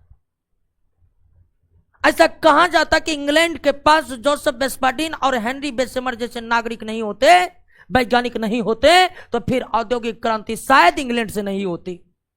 हालांकि उस समय इंग्लैंड में अगर औद्योगिक क्रांति नहीं होती तो और कहीं माहौल नहीं था औद्योगिक क्रांति होने का, यह भी एक तथ्य है। तो सीमेंट का खोज जोसेफ एस्पार्डीन ने किया था, जोसेफ एस्पार्डीन। और जोसेफ एस्पार्डीन ने जो सीमेंट का खोज किया था उसका नाम उसने रखा था पोर्टलैंड सीमेंट। क्या रखा था? पोर्टलैंड सीमेंट रखा था। अब पोर्टलैंड इंग्लैंड का ही एक जगह का नाम है, पोर्टलैंड इंग्लैंड का ही एक जगह का नाम है। और जोसेफ एस्पार्डीन ने जब सीमेंट बनाया, जोसेफ एस्पार्डीन ने जब सीमेंट बनाया तो वह सीमेंट इंग्लैंड के पोर्टलैंड नामक स्थान पर पाए जाने वाले चूना पत्थर से हूबहू मिलता था, इसीलिए उसका नाम उसने क्या रख दिया? Portland cement. यानी कि जोसेफ एस्पार्डीन ने जो सीमेंट बनाया वो सीमेंट उसी तरह से दिखता था जैसे इंग्लैंड के पोर्टलैंड में पाया जाने वाला चूना पत्थर दिखता था, इसलिए उसका नाम किसने रख दिया? उसलिए उसका नाम उसने क्या रखा? Portland cement. और वर्तमान समय में जो हम सीमेंट यूज कर रहे हैं वो जोसेफ एस्पार्डीन के द्वारा ही बनाए गए सीमेंट का संशोधित स्वरूप है। धीरे धीरे संशोधन होता गया, संशोधन होता गया, कई बार संशोधन हुआ, लेकिन आज भी जो हम सीमेंट यूज कर रहे हैं वो भी सीमेंट का बेस आधार कौन तैयार किया? जोसेफ एस्पार्डीन को। इसलिए जोसेफ एस्पार्डीन का इतना तो आपको ऋणी होना ही पड़ेगा कि उसी के बदौलत अर्थव्यवस्था ने यह रफ्तार पकड़ी है। जोसेफ एस्पार्डीन सीमेंट का खोज का निश्चित हुआ इंग्लैंड के थे, लेकिन हर देश जो सीमेंट का यूज कर रहा है उसको जोसेफ एस्पार्डीन का ऋणी होना पड़ेगा। हम ये भी नहीं कर रहे कि ये नहीं खोजता तो कोई नहीं खोज पाता, लेकिन खोजे, धीरे धीरे संशोधित होता गया, संशोधन होता गया, बनाने की प्रक्रिया में संशोधन होता गया, और आज जो हम सीमेंट यूज कर रहे हैं वह सीमेंट जो है जोसेफ एस्पार्डीन के सीमेंट का ही संशोधित स्वरूप है। तो ये सीमेंट कैसे बनता है? तो सीमेंट का अगर कंपोजिशन देखें, तो सीमेंट का अगर कंपोजिशन देखेगा तो सबसे पहले आप यहां पर समझ लीजिए कि सीमेंट एक प्रकार का क्या है? मिश्रण। सीमेंट भी मिश्र धातु के तरह एक मिश्रण है। हालांकि ये अपने प्रकृति के अनुरूप समांग विषमांग हो सकते हैं, लेकिन यह मिश्रण है। और सीमेंट में अगर देखें तो सबसे ज्यादा होता है कैल्शियम ऑक्साइड, जिसे हम चूना भी कहते हैं। और जब सीमेंट का खोज नहीं हुआ था तो घर बनाए जाते थे किससे? चूने के। पुराने पुराने राजा महाराजाओं के घर भी किससे बनाए गए थे? चूने से बनाए गए थे। तो सीमेंट का सबसे बड़ा कंपोजिशन कैल्शियम ऑक्साइड है, जो इसमें कितना रहता है? 60 से 70%। दूसरा सबसे बड़ा कंपोनेंट है सिलिका, जो कितना रहता है? 20 से 25%। तीसरा है एल्युमिनियम ऑक्साइड, जो कितना रहता है? 5 से। और चौथा कंपोनेंट है लौ ऑक्साइड, 2 से 3%। तो सीमेंट का औसत कंपोजिशन, एवरेज कंपोजिशन देखिए तो मुख्य 4 प्रकार के कंपाउंड से मिलकर बने हुए सीमेंट। और सबसे ज्यादा सीमेंट में कैल्शियम ऑक्साइड, 2 नंबर पर सिलिका, 3 नंबर पर एल्युमिनियम ऑक्साइड और ये लोहा ऑक्साइड। तो ये सीमेंट का एवरेज कंपोजिशन है, एवरेज कंपोजिशन है। लेकिन ये सीमेंट बनाया कैसे जाता है? तो सीमेंट बनाने के लिए 2 कच्चा पदार्थ चाहिए। एक चाहिए आपका चूना पत्थर, चूना पत्थर जिसको हम कहते हैं कैल्शियम कार्बोनेट। दूसरा चाहिए आपको चिकनी मिट्टी। सीमेंट बनाने के लिए कितने कच्चे पदार्थों की जरूरत है? दो कच्चे पदार्थों की जरूरत है, चूना पत्थर चिकनी। चूना पत्थर सीमेंट में किस चीज का सोर्स होता है, जबकि चिकनी मिट्टी सिलिका का सोर्स होता है, एल्युमिनियम ऑक्साइड का सोर्स होता है, और सोर्स होता है किसका, और सोर्स होता है लौह ऑक्साइड का। तो सीमेंट बनाने के लिए दो कच्चे पदार्थों की जरूरत है, चूना पत्थर चिकनी मिट्टी। चूना पत्थर चिकनी, चूना पत्थर यानी कि कैल्शियम कार्बोनेट सीमेंट को कौन सा अवयव प्रदान करता है, कैल्शियम ऑक्साइड, जबकि चिकनी मिट्टी कौन सा अवयव प्रदान करता है, क्लियर। तो इसीलिए सीमेंट का फैक्ट्री भारत के उन्हीं जगह पर लगाए जाते हैं जहां पर्याप्त मात्रा में चूना पत्थर और चिकनी मिट्टी मिल सके। राजस्थान, मध्य प्रदेश जैसे राज्यों में चूना पत्थर की भरमार है, अधिकांश सीमेंट फैक्ट्री वहीं स्थापित हुए हैं। तो सीमेंट बनाने के लिए दो कच्चे पदार्थ है जो इसको 3:1 में लिया जाता है, 3:1 में, 3 भाग चूना पत्थर 1 भाग सीमेंट बनाने के लिए चूना पत्थर चिकनी मिट्टी जो लिए जाते हैं किस अनुपात में लिए जाते हैं, 3:1 में लिए जाते हैं, 3:1 में लिए जाते हैं। 3 भाग चूना पत्थर 1 भाग, और उसके बाद क्या करते हैं कि क्रशर मशीन में चूना पत्थर चिकनी मिट्टी को डालकर एकदम चूर्ण चूर्ण कर देते, चूर्ण चूर्ण कर देते हैं, यानी कि चूर्णित अवस्था में ला देते हैं चूना पत्थर और चिकनी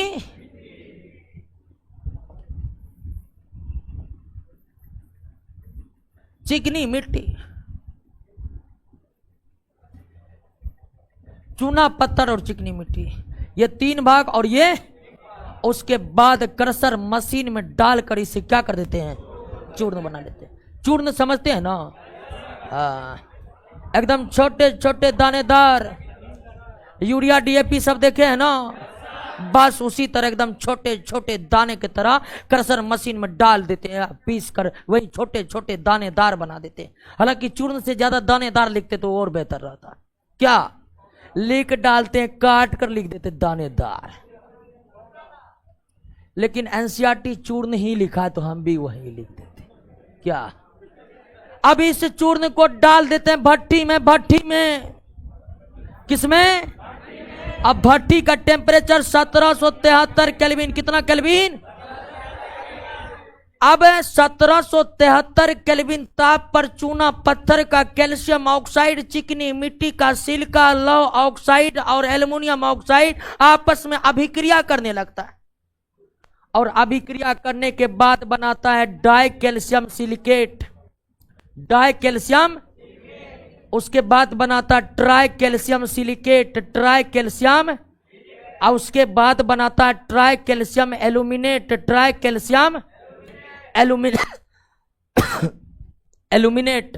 भट्टी सीमेंट जिस भट्टी में बनता है उस भट्टी का टेम्परेचर कितना रहता है, 1773 केल्विन रहता है। उस भट्टी का टेम्परेचर कितना रहता है, और 1773 केल्विन ताप पर, 1773 केल्विन ताप पर चूना पत्थर का कैल्शियम ऑक्साइड और चिकनी मिट्टी का लौह ऑक्साइड, एल्युमिनियम ऑक्साइड, सिलिका आपस में अभिक्रिया करके 3 प्रमुख यौगिकों का निर्माण करता है, di calcium silicate, tri calcium silicate, tri calcium aluminate, और इसी के मिश्रण को हम क्या कहते हैं, सीमेंट। यानी cement die calcium silicate, tri calcium silicate, tri calcium aluminate का मिश्रण है। Cement die calcium silicate, tri calcium silicate, tri calcium aluminate का मिश्रण है, ट्राई कैल्शियम एल्यूमिनेट का मिश्रण है। लेकिन दोस्तों भट्टी से जो अब सीमेंट बना है, इस सीमेंट का इस सीमेंट में एक गुण यह रहता है दोस्तों कि यह सीमेंट में पानी डालने पर तुरंत ही जम जाता, तुरंत। भट्टी से जो ये सीमेंट बना है, इस सीमेंट में एक खास गुण होता है कि यह पानी डालने पर तुरंत जम जाता है। अब तुरंत जम जाएगा तो ये जोड़ पाएगा ठीक से, अभी सीमेंट मिलाए हैं, जब तक मिस्त्री राजमिस्त्री ईटा लेकर जोड़ेगा तब तक वो जमकर ठोस बन चुका है। तो सीमेंट में भट्ठी से जो सीमेंट प्राप्त हुआ है उस सीमेंट में शीघ्र जमने का गुण मौजूद है। उस सीमेंट में शीघ्र शीघ्र जमने का गुण मौजूद है, शीघ्र जमने का गुण मौजूद है। इसलिए सीमेंट को शीघ्र जमने से बचाने के लिए उसमें थोड़ा क्या मिलाया जाता है? जिप्सम मिलाया जाता है। जिप्सम मिलाया जाता है, 2 से 4% जिप्सम मिलाया जाता है। और जिप्सम मिलाने से सीमेंट में जो शीघ्र जमने का गुण है वो क्या हो जाता है? कम हो जाता है। उसके बाद सीमेंट धीरे धीरे जमता है। उसके बाद सीमेंट धीरे धीरे जमता है। क्लियर? फिर से बफरिंग मार दिया। क्लियर हो गया दोस्तों? कोई दिक्कत नहीं। सीमेंट को शीघ्र जमने से बचाने के लिए क्या मिलाया जाता है? जिप्सम की प्रतिशत मात्रा कितनी?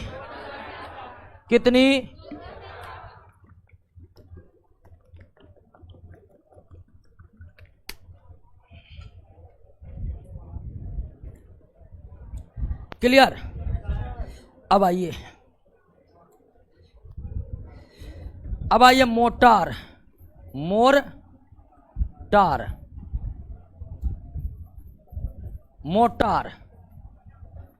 अब देखे होंगे प्लास्टर करने के लिए सीमेंट में क्या मिलाया जाता है? बालू को रेत भी कहते हैं। तो वो जो प्लास्टरिंग करने के लिए, ईंटें जोड़ने के लिए सीमेंट में बालू मिलाते हैं, बालू सीमेंट का मिश्रण को क्या कहा जाता है? मोटार कहा जाता है। बालू सीमेंट के मिश्रण को। दूसरा कंक्रीट।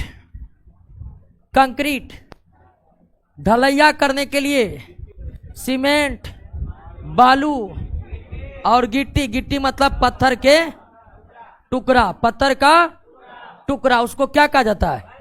कंक्रीट। प्लास्टरिंग करने के लिए, ईंटें जोड़ने के लिए सीमेंट और बालू का जो मिश्रण तैयार करते हैं उस मिश्रण को क्या कहते हैं? घर का ढलैया करने के लिए या बीम की ढलाई करने के लिए सीमेंट बालू के साथ पत्थर के टुकड़े जिसको गिट्टी बोलते हैं उसके मिश्रण को क्या कहते हैं? कंक्रीट कहते हैं। एक होता है रेनफोर्स्ड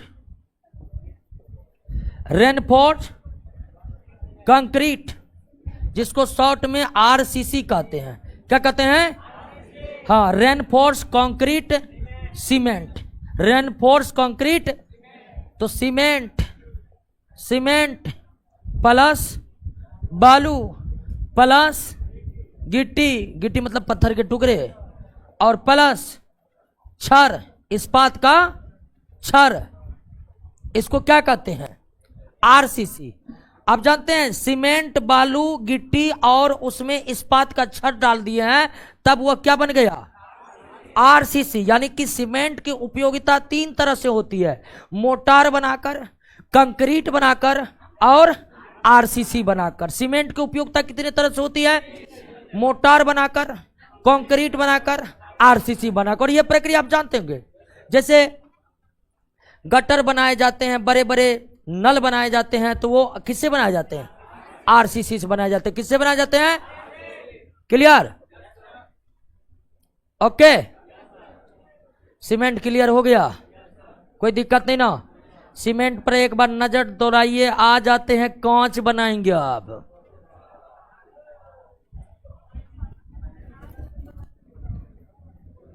एक बार सीमेंट को देखिए दोस्तों।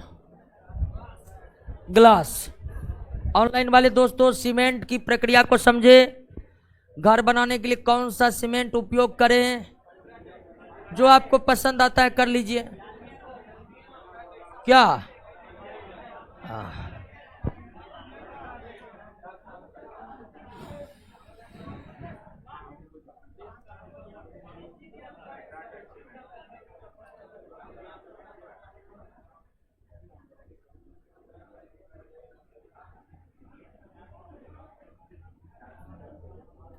घर बनाने के लिए का है? लकड़ी का घर बनाएगा, अपना रहेगा आराम से। क्या? आधा जिंदगी खेप लिए है, आधा से कुछ काम है। अब थोड़ी समय के लिए क्या घर बनाइएगा? क्या? लेकिन आदमी स्वार्थी होता है। वो अपनों से ज्यादा अपने बाल बच्चे के बारे में सोचता है। क्या?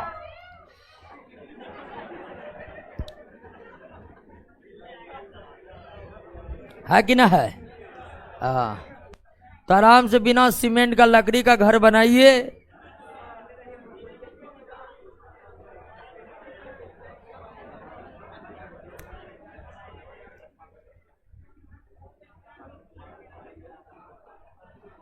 ओरिजिनल सीमेंट का पहचान कैसे करें?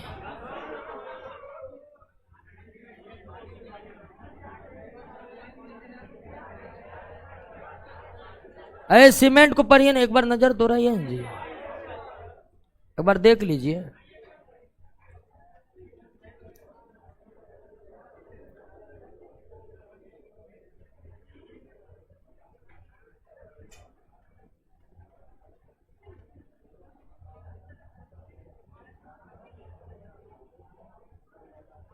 क्लियर? आइए दोस्तों कांच पर आइए।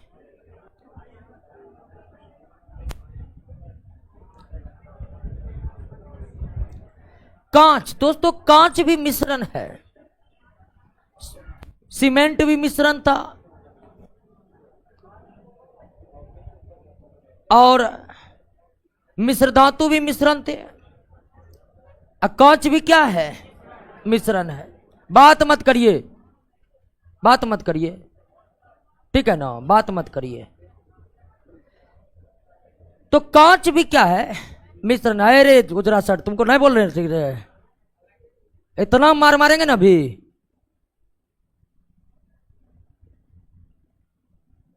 तो कांच भी क्या है? मिश्रण है। कांच भी क्या है? मिश्रण है। सीमेंट भी मिश्रण है, कांच भी मिश्रण है, और मिश्र धातु भी क्या था? मिश्रण था। यानी यह तत्व यौगिक नहीं है, यह क्या है? मिश्रण है। अब ध्यान दीजिएगा दोस्तों कि कांच जो है उसको सबसे पहले मिस्र की सभ्यता ने बनाया। मिस्र की सभ्यता सबसे पुरानी सभ्यताओं में एक है। माना जाता कि हमारे सिंधु घाटी सभ्यता के समकालीन था, सिंधु घाटी सभ्यता के समकालीन था। तो सबसे पहले मिस्र की सभ्यता को ही कांच बनाने का गौरव प्राप्त हुआ, और माना जाता वहीं से कांच का विस्तार पूरे विश्व में हुआ। और आज तो पूरे विश्व में कांच बनाने की प्रक्रिया फैल गई, और कांच बनाने की प्रक्रिया से मिस्र की सभ्यता जो परिचित था, इससे ऐसा भी कहा जाता है कि केमिस्ट्री की शुरुआत भी कहां से हुई? मिस्र से हुई। हालांकि केमिस्ट्री के पिता लेवेजियर है, वो फ्रांस के थे, लेकिन ऐसा कहा जाता है केमिस्ट्री एक शुरुआती ज्ञान के रूप में सबसे पहले जहां उद्भव हुआ वो मिस्र था, वो मिस्र की सभ्यता थी। तो उन्होंने ही सबसे पहले कांच बनाया। तो कांच जो है वह मिश्रण है, लेकिन इसको एक औसत फार्मूला के द्वारा दर्शाया जाता है। इसको एक औसत फार्मूला के द्वारा दर्शाया जाता है। लेकिन आप जानते हैं कि मिश्रण का कोई रासायनिक सूत्र होते नहीं है, मिश्रण का कोई रासायनिक सूत्र नहीं होते, लेकिन कांच को एक औसत फार्मूला के द्वारा दर्शाया जाता है। ये कोई इसका वास्तविक फार्मूला नहीं है। N2O CaO और 6SiO2, ये कांच का एक औसत फार्मूला है, यह कांच का वास्तविक फार्मूला नहीं है। अब आइए दोस्तों, कांच कैसे बनाएंगे हम? कांच कैसे बनाएंगे? तो कांच बनाने के लिए 3 कच्चा पदार्थ चाहिए आपको। सोडियम कार्बोनेट चाहिए, कैल्शियम कार्बोनेट चाहिए, और तीसरा क्या चाहिए? बालू चाहिए। क्या चाहिए? बालू चाहिए। बालू यानी कि सिलिका। एक बार क्वेश्चन पूछ दिया बालू क्या था, सबको लगा मिश्रण है, हम तो देखे हैं। अब बालू है यौगिक, ये सिलिका है। तो कांच बनाने के लिए कितने कच्चे पदार्थों की आवश्यकता है? 3, सोडियम कार्बोनेट, कैल्शियम कार्बोनेट और बालू। चलिए दोस्तों, तीनों पदार्थ हम ले आए हैं और इसको देंगे मिलाकर इसको भी क्रशर मशीन में हम ला देंगे। किस अवस्था में? चूर्णित अवस्था में। चूर्णित अवस्था, और इसके चूर्णित अवस्था को किस नाम से जाना जाता है? बैच के नाम से जाना जाता है। किस नाम से जाना जाता है? बैच के नाम से। कांच बनाने के लिए कितने कच्चे पदार्थों की आवश्यकता है? 3, सोडियम कार्बोनेट, कैल्शियम कार्बोनेट और बालू और तीनों को क्रशर मशीन में डालकर चूर्णित अवस्था में कर देते हैं, जिसको क्या कहा जाता है? बैच। अब बैच में हम मिला देंगे क्यूलेट, थोड़ा सा क्या मिला देंगे? क्यूलेट। क्यूलेट क्या है? तो भट्टी में पहले से अर्ध निर्मित कौन सी क्या है? क्यूलेट। क्यूलेट डालने से इसका गलनांक, मेल्टिंग पॉइंट थोड़ा क्या होता है? कम होता है। नहीं भी मिलाइएगा तो ऐसा नहीं कि कांच नहीं बनेगा, बनेगा। लेकिन ये मिलाने से इन सब का मेल्टिंग पॉइंट थोड़ा कम हो जाएगा, मेल्टिंग पॉइंट थोड़ा कम हो जाएगा, इसलिए मिला देते क्यूलेट। क्यूलेट क्या है? अर्धनिर्मित कांच। चलिए दोस्तों, अब आ गया भट्टी में डालने का समय, और हम इसे डाल दिए किसमें? भट्टी में। और सीमेंट के भट्टी जो है वो 1773, लेकिन कांच का भट्टी 1673 केल्विन टेम्परेचर पर आता है। सीमेंट के भट्टी का टेम्परेचर कितना था? 1773 केल्विन, लेकिन कांच के भट्टी का टेम्परेचर कितना होता है? 1673 केल्विन, 1673 केल्विन।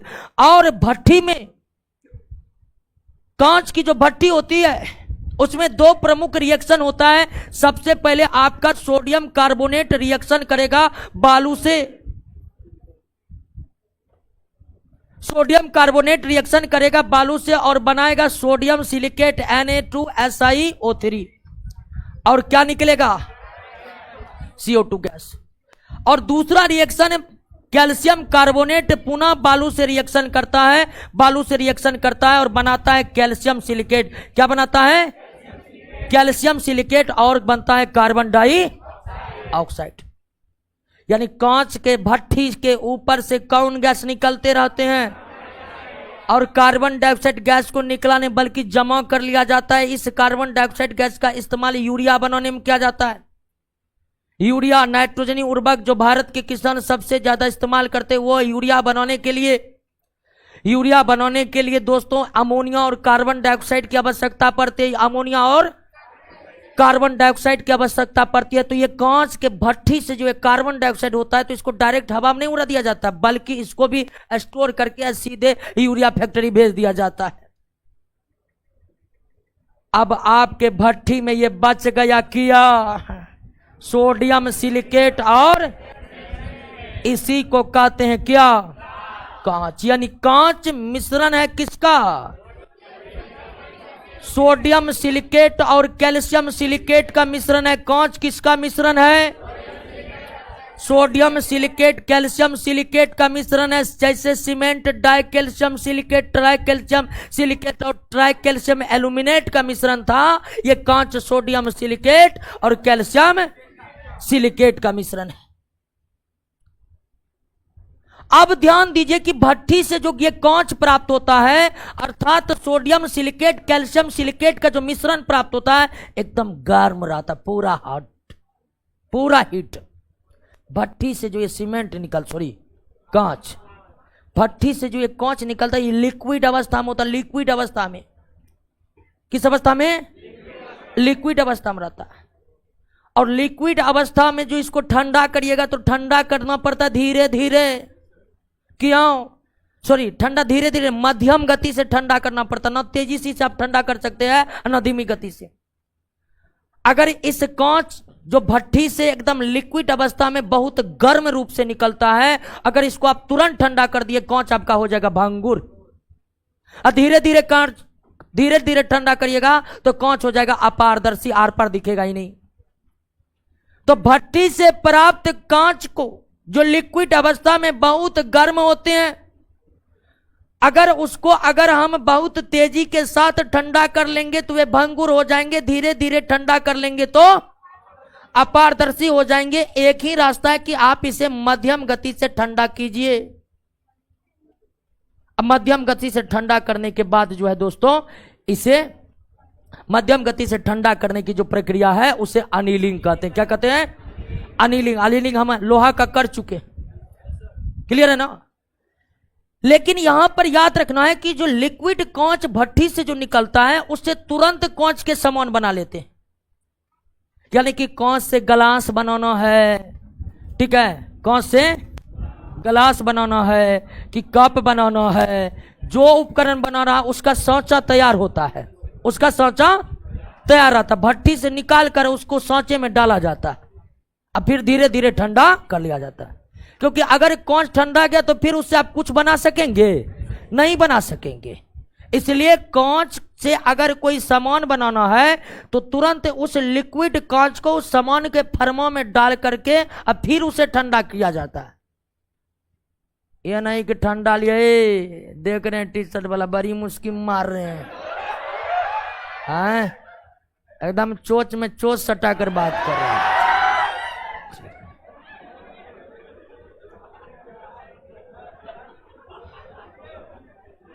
क्लियर? अब लीजिए कांच बनकर तैयार है, कांच बनकर।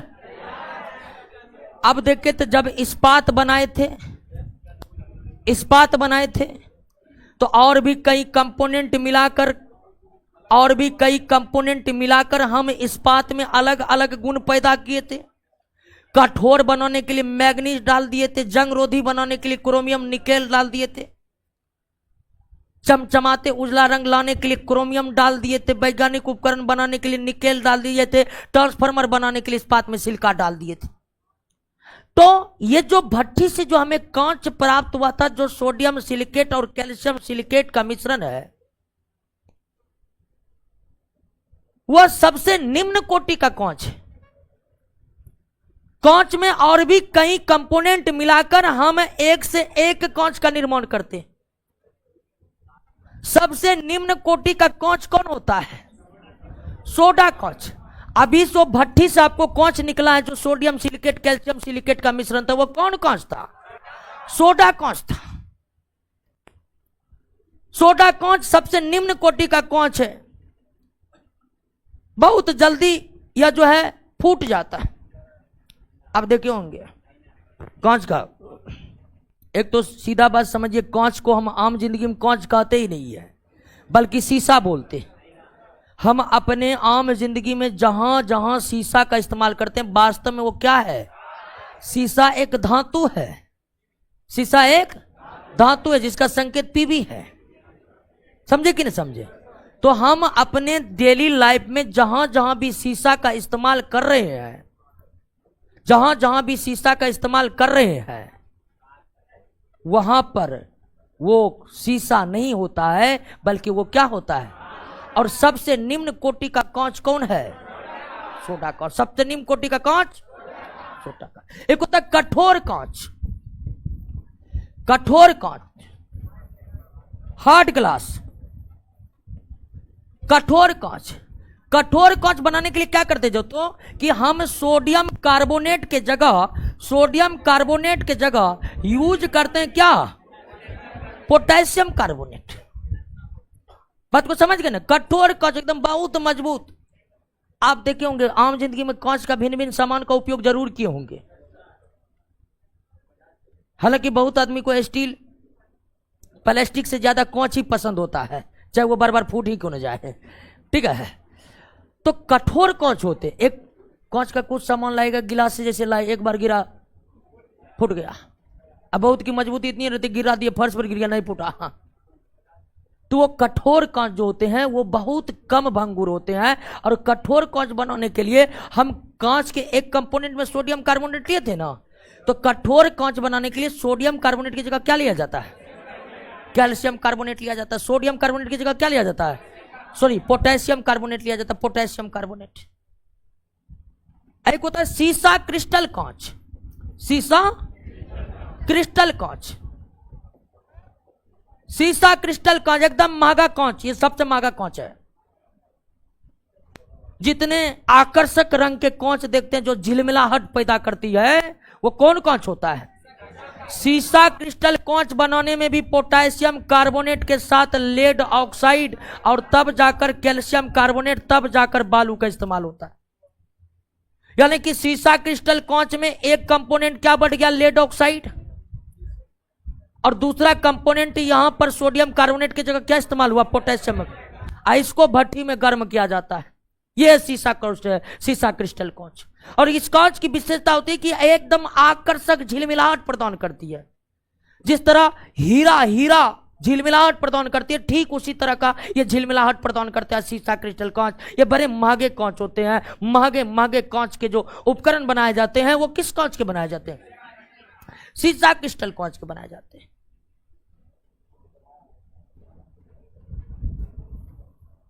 उसके बाद होते हैं पायरेक्स कांच। क्या? पायरेक्स कांच। पायरेक्स कांच में पायरेक्स कांच बनाने के लिए अतिरिक्त अवयव के रूप में हम क्या मिलाते हैं? बोरेक्स मिलाते हैं। क्या मिलाते हैं? बोरेक्स मिलाते हैं। बोरेक्स N2B4O7 10S2, ये बोरेक्स है जो सोडियम का कंपाउंड है।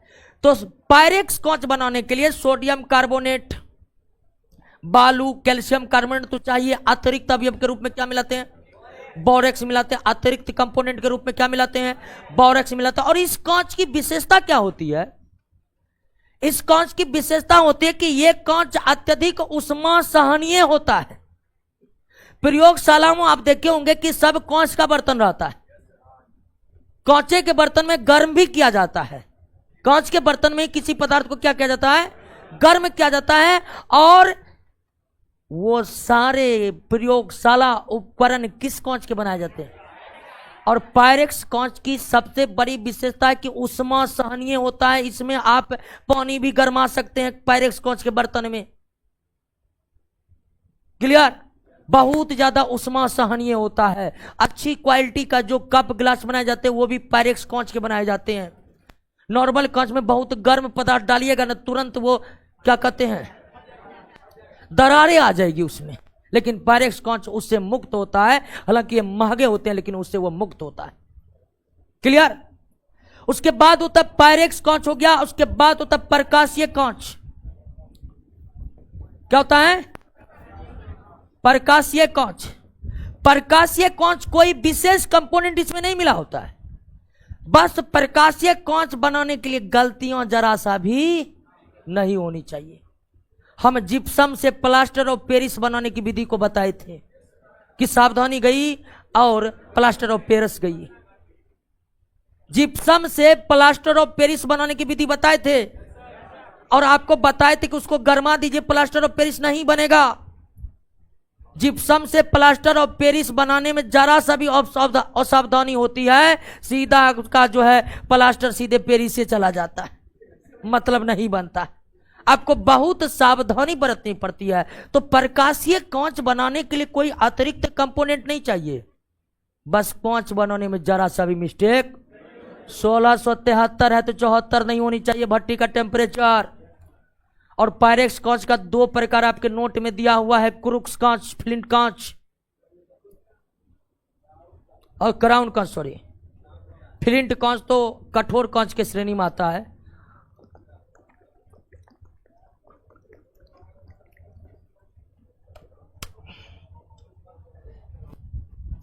क्लियर?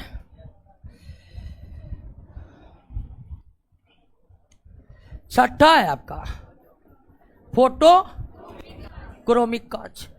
फोटो क्रोमिक कांच। फोटो क्रोमिक कांच के रूप में अतिरिक्त अवयव के रूप में सिल्वर ब्रोमाइड या सिल्वर क्लोराइड कुछ भी मिला सकते हैं। और फोटोक्रोमिक कांच की खासियत होती है कि धूप में स्वतः क्या हो जाता है? काला।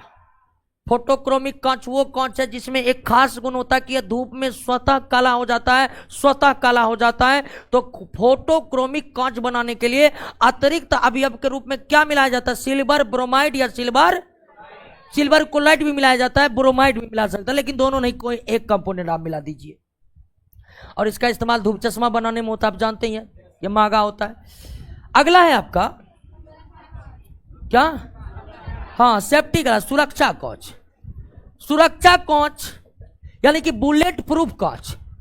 सेफ्टी कांच या बुलेट प्रूफ कांच। तो बुलेट प्रूफ कांच जो है वो खास विधि के द्वारा तैयार किया जाता है। पहले कांच की पतली परत लेकर उसको क्या कर दिया जाता है? जोड़ दिया जाता है। और इसी तरह निर्मित होते क्या? सुरक्षा कांच या बुलेट प्रूफ कांच। सुरक्षा कांच या तो सुरक्षा कांच या बुलेट प्रूफ कांच जो है, एक तो वो कठोर कांच से बनते हो, कठोर कांच को पतला पतला परत बनाकर और फिर उसको आपस में क्या कर दिया जाता है, जोड़ दिया जाता है। वे बुलेट को बहुत भीतर, यानी कि बुलेट को रोकने की उसमें क्षमता आ जाती। और तीसरा है, सॉरी 8वां है आपका फाइबर ग्लास। फाइबर यानी क्या, रेशा कांच, या इसको कांच का ऊन कहते हैं। क्या कहते हैं, कांच ऊन कहते हैं। ये उष्मा सहनीय होते हैं बहुत ज्यादा। अब रेशा कांच का, तो भट्ठी से जो लिक्विड कांच निकलता है उसको प्लेटिनम के बर्तन में सूक्ष्म सूक्ष्म क्या कर दिया जाता है, छिद्र कर दिया जाता है, सूक्ष्म सूक्ष्म क्या कर दिया जाता है। अब भट्ठी से वो पिघला हुआ गर्म लिक्विड कांच का डाल करके एकदम प्लेटिनम के सूक्ष्म सूक्ष्म छिद्र से वो गिरते गिरते गिरते बन जाता क्या, रेशा कांच। रेशा कांच का इस्तेमाल बिल्डिंग बनाने में होता है। जैसे छत है ना जी, छत बहुत गर्म हो जाता है, गर्म हो जाने के कारण घर भी गर्म हो जाता है, गर्म होने के बाद आदमी उसमें रहने वाला भी गर्म हो जाता है। तो छत ढलाई करते समय इसको दिया जाता है, यानी कि उष्मा को प्रवेश को रोकने के लिए घर बनाने में इसका इस्तेमाल किया जाता है। जहां आपको उष्मा को रोकना है वहां पर आप रेशा कांच का इस्तेमाल कर सकते हैं। एक होता है रंगीन कांच।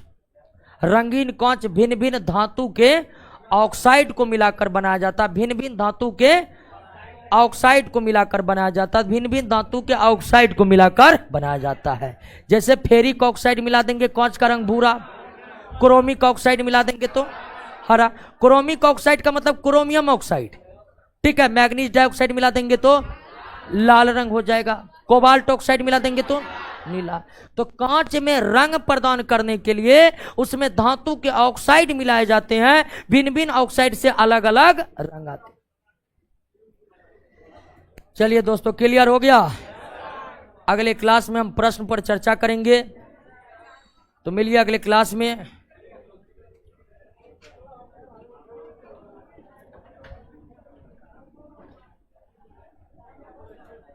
बुलेट प्रूफ कांच में अभ्रक मिला होता, मिहिर कुमार सिंह।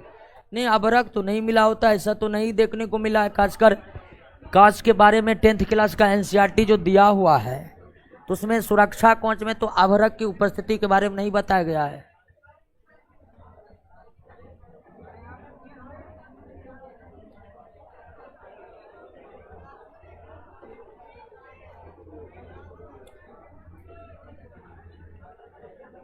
चलिए, आलोक कुमार का बिहा नहीं होगा लकड़ी के घर में। टेंशन नहीं करिए दोस्तों, बिहा कराने में हमको बहुत ज्यादा योग्यता हासिल है। अब तक 12 आदमी का शादी करवा चुके हैं।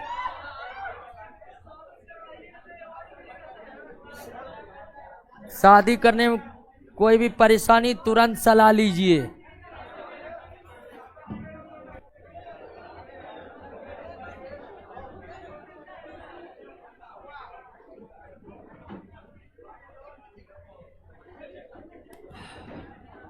चलिए, दरोगा कुंदन, सुशांत सिंह राजपूत, अभिनव मिश्रा, सौरभ कुमार, विकास कुमार, कृत्रिम रूप से उत्पादित प्रथम तत्व क्या था, अभी तो भूल रहे हैं दोस्त।